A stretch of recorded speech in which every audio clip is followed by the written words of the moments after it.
Live. So I walked into the bathroom, and there, hanging from the shower curtain, was a stainless steel hook. Whoa. Yeah. That was creepy. Was it holding anything up? Well, yeah, I was holding up the shower curtain at the time, but, you know, it makes a nice prop. Was there anything on the other side of the shower curtain? A little mildew. That stuff's creepy. Mildew. A little bit of nightmare.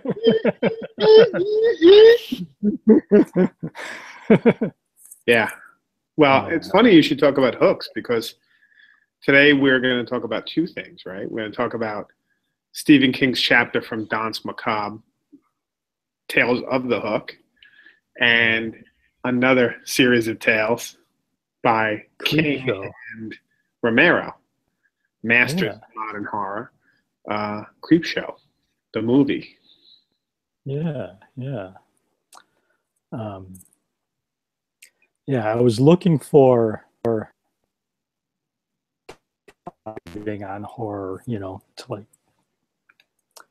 get some kind of like theory type stuff behind this class, but I found Stephen King's chapter, and I thought that was really good. Gets a little long-winded, but I like the way he categorizes it, you know, in that terror, horror, revulsion type thing. It's interesting too. One of the things that he does and he talks about is that the notes for that book, I mean, he writes this in '83. He's been popular for about 7 or 8 years, like intensely popular. But he took it from what he says, from his college notes of classes he had been in and taken in. But he said he wanted to write a book that dealt with that shit, but had none of the academic bullshit. And that's a quote. Yeah.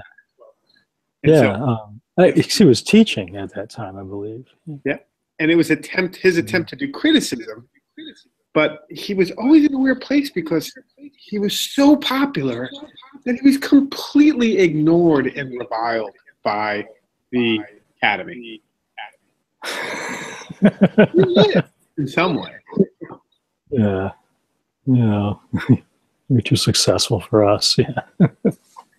You know, and there are a few better storytellers in our, you know, in our time. Yeah. In our time.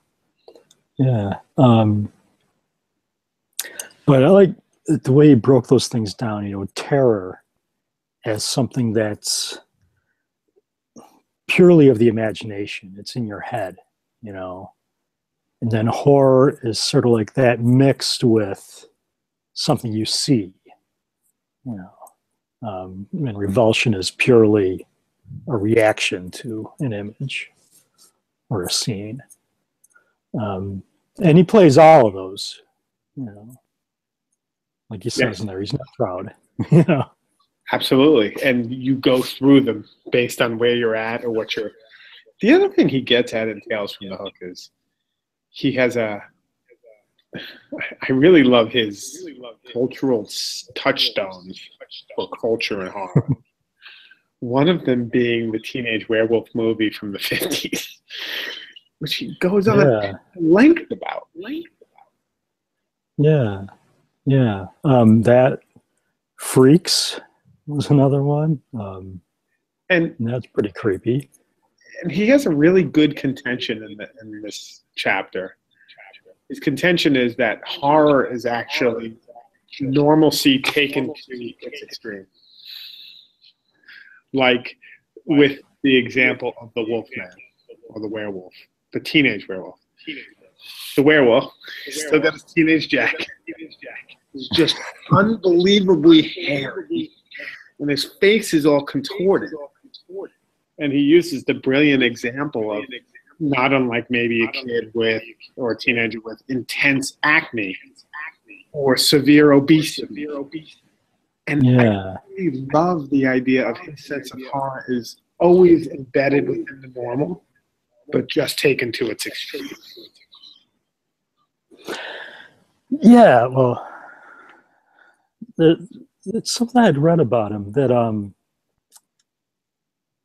his stories always have the like supernatural element, but there's always like real world horrors in there as well. I think it was in the book Cujo. You know, there's a scene where um, the child's breakfast cereal has some kind of red dye in it, so when he gets sick, it looks like he's throwing up blood. You know, and that's something that would really freak out a parent. You know, Exactly.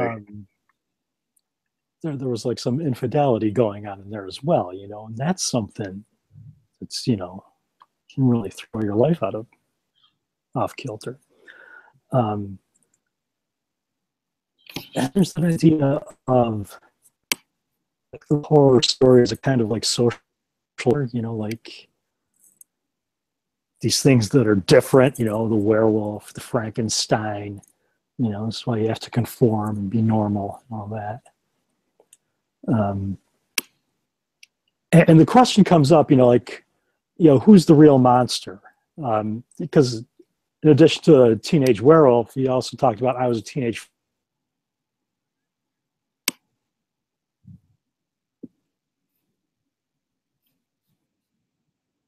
Um, you know, no moral balance at all. He's just evil.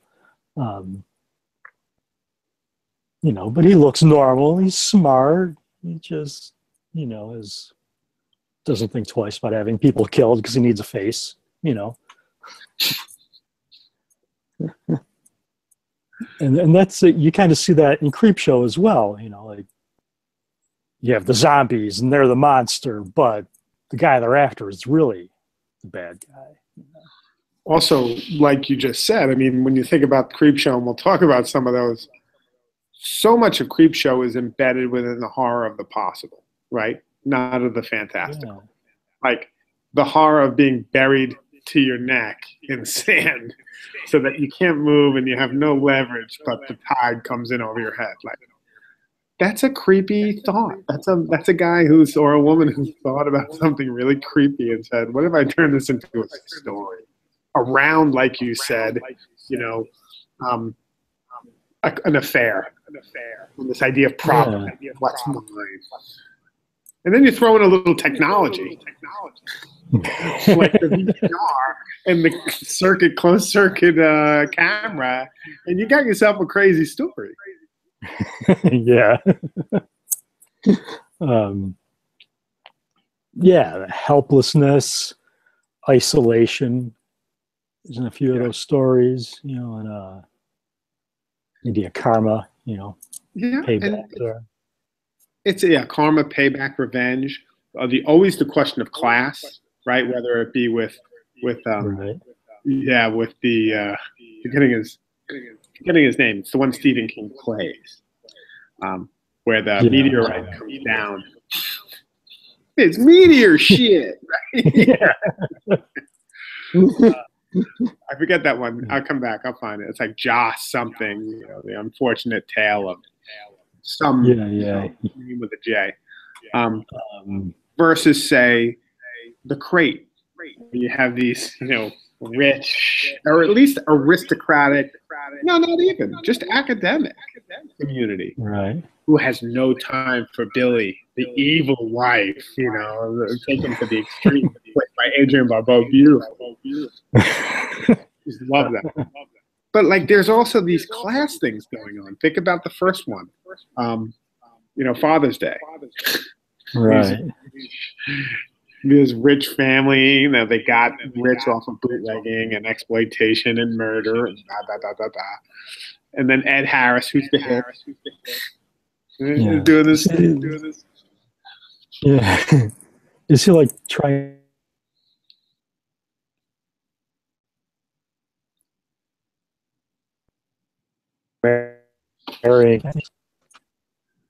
You know what, Paul?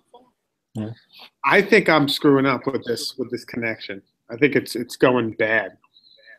Hold on, because it's not coming in completely.